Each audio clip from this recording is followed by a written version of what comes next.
Halo komager dimanapun anda berada, gimana kabarnya? Gimana? Masih suka beol sambil ngerokok? Kembali lagi bersama saya Boy dan Flyin deket Cerot. Kali ini saya akan membahas sebuah alur cerita film yang berjudul 72 Hour Marty Who Never Did yang dirilis pada tahun 2019, yang dimana film ini berdasarkan kisah nyata pada tahun 1962, menceritakan tentang seorang pahlawan India yang bernama Jaswant Singh Rawat, yang dimana saat itu India berperang melawan Cina memperebutkan perbatasan. Bagaimana sih cerita selengkapnya? Kita simak aja alur ceritanya. Siapkan sabun tutup pintu, longgarkan celana, dan cerat cerot.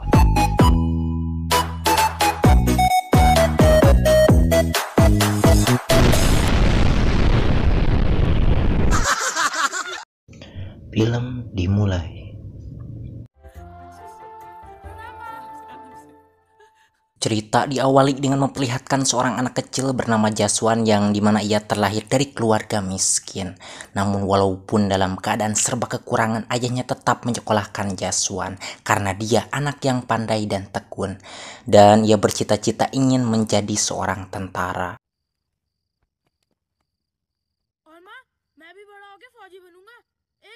Di sekolah dia mengikuti kegiatan pramuka, bahkan ia melanjutkan sekolahnya sampai ke universitas. Karena ada seseorang dosen yang simpati kepada kepandaian Jaswant hingga ia rela membiayai Jaswant, karena ia melihat dalam diri Jaswant ada tanda ia akan terlahir menjadi orang yang paling penting untuk negaranya. Diceritakan pada suatu malam ia mengatakan kepada ibunya ia mempunyai uang 17 rupiah dan ia ingin membelikan sepeda untuk ayahnya jika ayahnya bersedia menambah uangnya 40 rupiah lagi. Karena ia tidak tega melihat ayahnya yang sudah tua tiap hari berjalan kaki.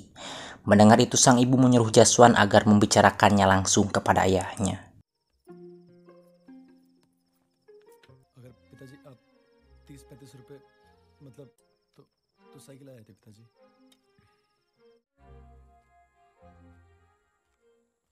Keesokan harinya ayahnya memberi uang sebesar yang ia butuhkan. Melihat itu sang ibu bahagia dan Jaswant mengatakan kepada ibunya agar ayahnya jangan dulu pergi ke pasar. Namun sayangnya niat mulia Jaswant dihancurkan oleh bandit-bandit murahan. Ya, ditipu uangnya mereka ambil, sedangkan sepedanya tidak mereka berikan.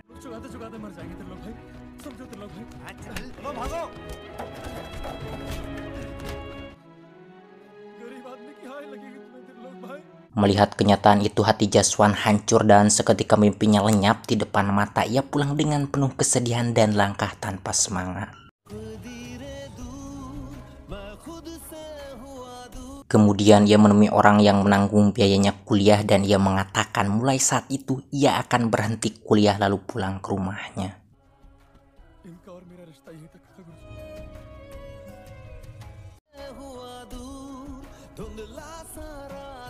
Dan semenjak saat itu Jaswant memutuskan mendaftar menjadi seorang tentara, mewujudkan cita-citanya yang sejak kecil ia impikan. Setelah beberapa tahun ia berlatih di kemiliteran angkatan darat dan sampailah ia ke bagian cuti selama 1 bulan dan ia pun pulang ke rumahnya.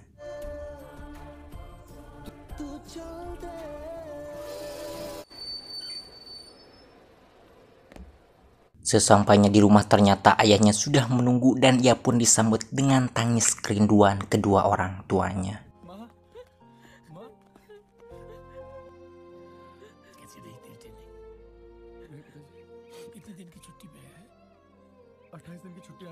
Malam harinya ia memberikan kain katun kepada ibunya dan memberikan jaket kepada ayahnya sebagai tanda cinta seorang anak kepada kedua orang tuanya. Selama ia libur, ia menghabiskan waktu itu dengan penuh kebahagiaan bersama keluarganya. Hingga 1 bulan itu tidak terasa begitu cepat berlalu hingga akhirnya ia harus kembali untuk berbakti kepada negaranya.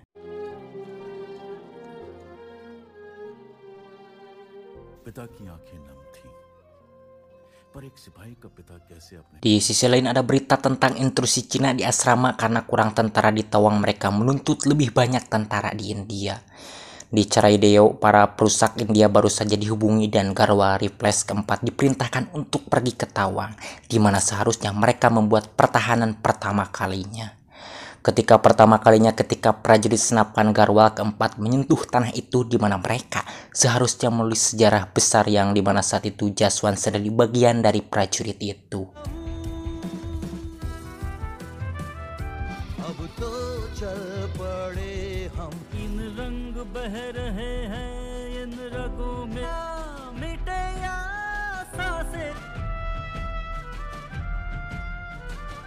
Setelah selesai membuat pertahanan, Jaswan menanyakan kepada sang kapten karena ada rasa penasaran yang mengganggu di pikirannya. Daerah Tawang yang mereka pertahankan itu milik Cina atau India? Sang kapten menjawab dengan tegas bahwa daerah itu milik India. Dan Jaswan menanyakan kembali jika memang daerah itu milik India, lalu apa hubungan dengan Cina sehingga mereka mau merebut daerah itu. Sang kapten menjelaskan bahwa mulanya terjadi sengketa perebutan wilayah di perbatasan tersebut dimulai dari pemimpin Tibet yang bernama Dalai Lama. Pada saat itu berlindung di Dharmasala India. Cina merasa keberadaan Dalai Lama di India sama dengan ancaman terhadap kekuasaan mereka atas Tibet. Karena saat itu Tibet sudah dikuasai oleh Cina dan Cina menyangka bahwa Tawang itu termasuk bagian dari wilayah Tibet. Itulah sebabnya mengapa Cina ingin merebut Tawang. Setelah itu sang kapten menyuruh Jaswan agar berpatroli di wilayah sana.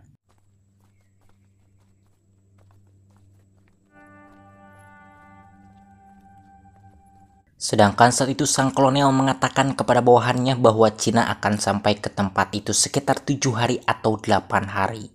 Dan ia juga tidak tahu berapa banyak jumlah pasukannya, dan dari segi senjata Cina lebih unggul daripada India. Keesokan harinya Jaswan dan rekan-rekannya kembali berpatroli dan tanpa sengaja ia bertemu dengan seorang wanita daerah Tawang itu bernama Nura. Rupanya Nura menyukai Jaswan, terlihat ia membututinya, akan tetapi saat itu Jaswan tidak terlalu menanggapinya.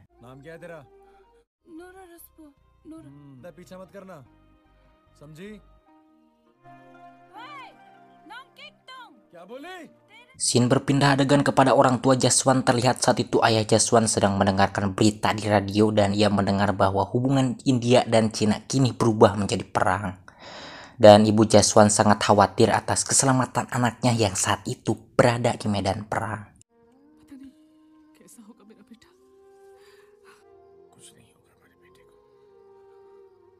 Scene berpindah adegan lagi kepada Jaswan. Terlihat saat itu Jaswan dan kawan-kawannya kembali berpatroli karena kehausan. Ia mampir ke rumah Nura meminta minum. Dan Nura pun memberikannya, dan semenjak saat itu Jaswan mulai tertarik pada Nura dan mereka pun saling jatuh cinta.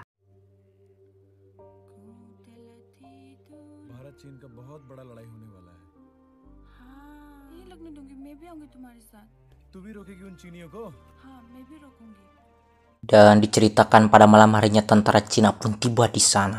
Kemudian sang kapten melaporkan hal itu kepada kolonel dan kolonel pun langsung memerintahkan kepada pasukannya agar bersiap-siap mengambil posisi untuk menggempur tentara Cina dan perang pun dimulai.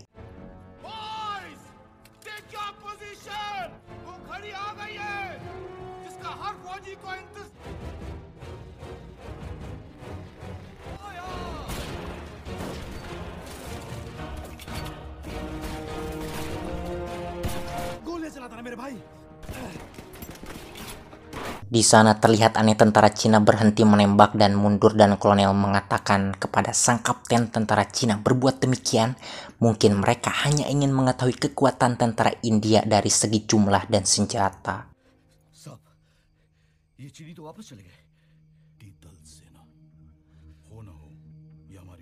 Tak lama kemudian tentara Cina datang kembali dari berbagai penjuru dengan pasukan yang lebih banyak, yang dimana saat itu senjata dari pihak Cina lebih unggul dari tentara India, dan baku tembak pun terus berlanjut dengan sangat sengit.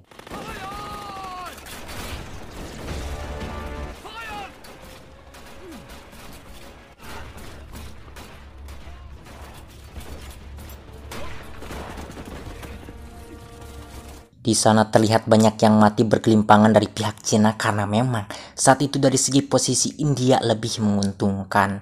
Namun walaupun demikian dari pihak India juga ada yang gugur. Akan tetapi perang terus berlanjut hingga esok hari demi memperebutkan perbatasan itu.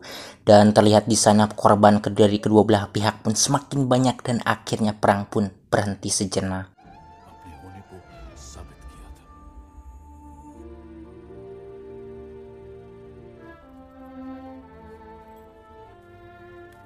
Di sana kolonel mendapat telepon dari pusat dan kolonel mengatakan bahwa posisinya di sana sangat kritis ya, kekurangan amunisi dan pasukan. Dan ia meminta dari pusat agar secepatnya mengirimkan bantuan ke sana. Namun dari pusat malah menyuruh menarik mundur pasukannya dan pergi ke resimen terdekat untuk menambah pasukan.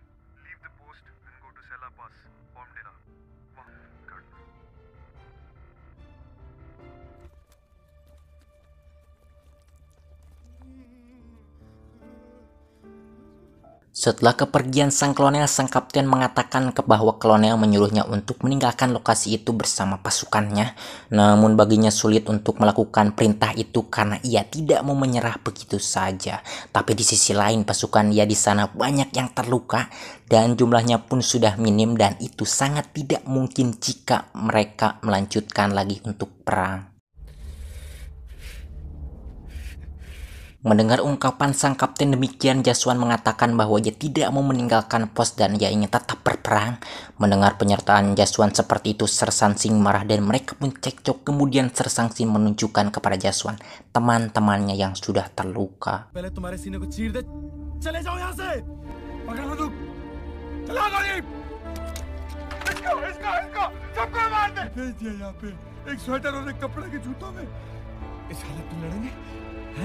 Sher Singh Namun Jaswan tidak mempedulikan kondisi mereka. Saat itu ia keluar dari pos dan kembali maju untuk berperang. Melihat keberanian dan semangat Jaswan, sang kapten memberikan komando kepada pasukannya agar kembali bertempur melawan Cina dan perang pun kembali dimulai.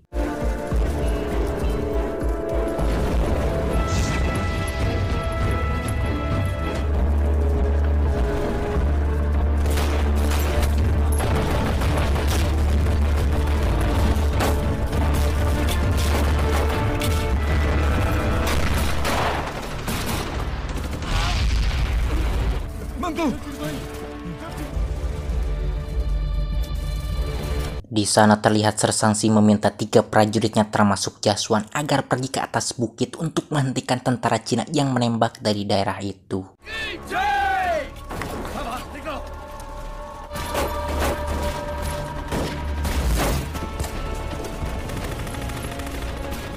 Sementara itu dari pihak India jumlah mereka semakin berkurang dan Sersangsing pun terbunuh.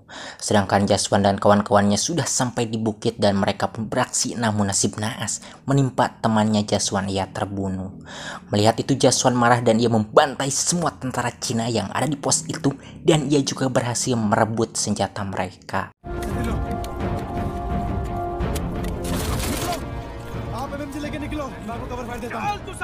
Namun nasib naas kini menimpa Jaswan, ia tertembak topinya hingga terjatuh ke bawah. Di saat yang bersamaan sang kapten juga terbunuh.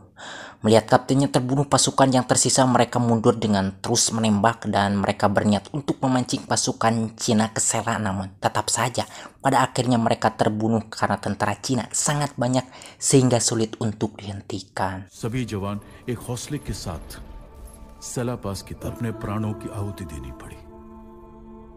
Setelah semuanya terbunuh, tiba-tiba Jaswan muncul yang ternyata saat ia terjatuh itu tidak mati melihat kenyataan itu. Tetapi semangat Jaswan tidak padam. Dengan penuh keberanian dan jiwa patriot yang sangat tinggi, ia kembali berperang melawan Cina sendirian. Kejadian ini bukanlah fiktif belaka, tapi kejadian nyata yang dilakukan oleh seorang prajurit India yang bernama Jaswan Singh Rawat pada tahun 1962 di Bukit Tawang.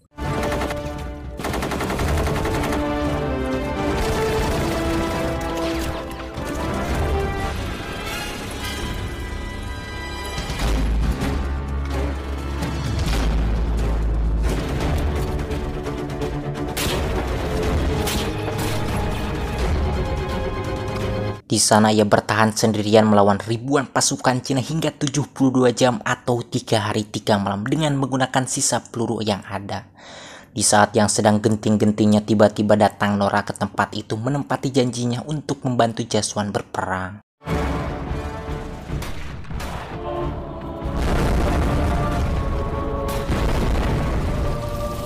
Karena keadaan yang sangat berbahaya bagi nyawa Nora, Jaswan menyuruhnya pulang, akan tetapi Nora tetap bersikeras pada pendiriannya.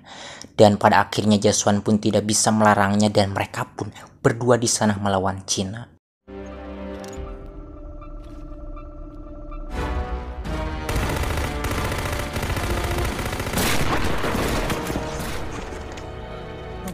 ये राइट होगा। हाँ ये होगा, ठीक है मैं भी आ रहा हूँ। हाँ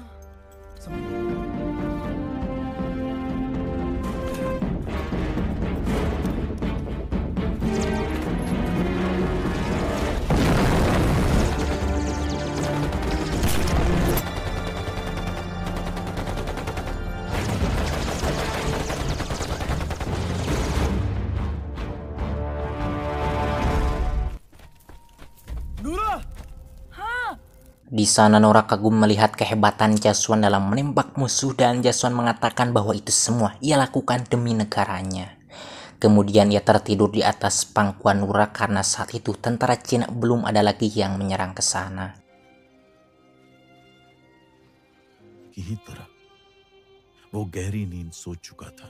खबर हिसाब लगा रही थी कुछ और बचे हुए पलों का। Malam berlalu, pagi pun tiba, perang pun kembali dimulai. Di sana terlihat Jaswan tertembak di bagian pahanya dan ia berlari menghindari musuh, namun musuh terus menyeretnya hingga ia terpental. Beruntung Nora berhasil mengatasinya.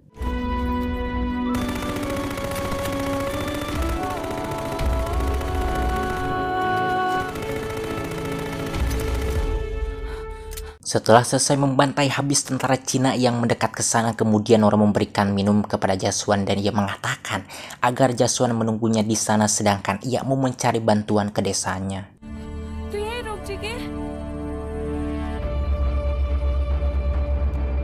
Namun nasib naas menimpa Nora. Sebelum ia pergi jauh dari tempat itu, tiba-tiba pasukan Cina datang kembali ke sana dan Nora pun terbunuh, badannya hancur oleh granat.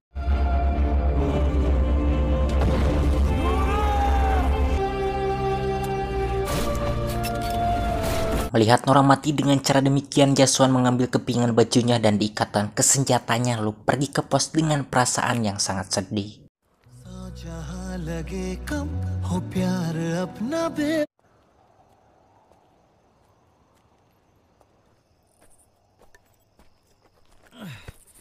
Setelah sampai di sana, ia pun beristirahat dan tertidur sampai ia bermimpi ada tentara Cina mengepung pos itu.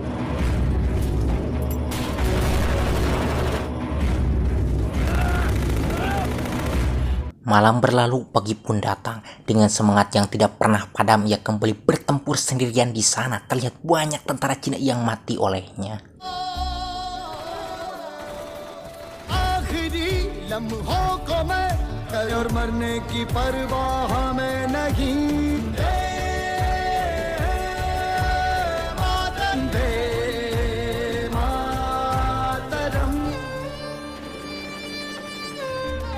Karena persediaan peluru sudah habis, akhirnya Jaswan memutuskan untuk keluar dari pertahanannya. Dan keputusan itu memang sangat berbahaya bagi nyawanya dan ia pun tertembak.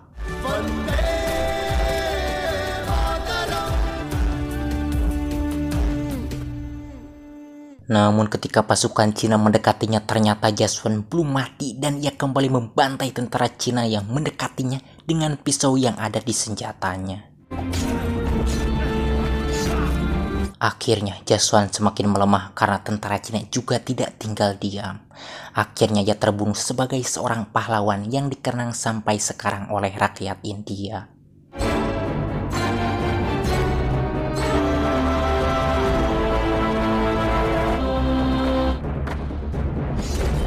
शहीद हो गया पर क्या एक वीर का ये अंत धरती पर अवतरित हुआ। Tamat ending yang mempahlawankan.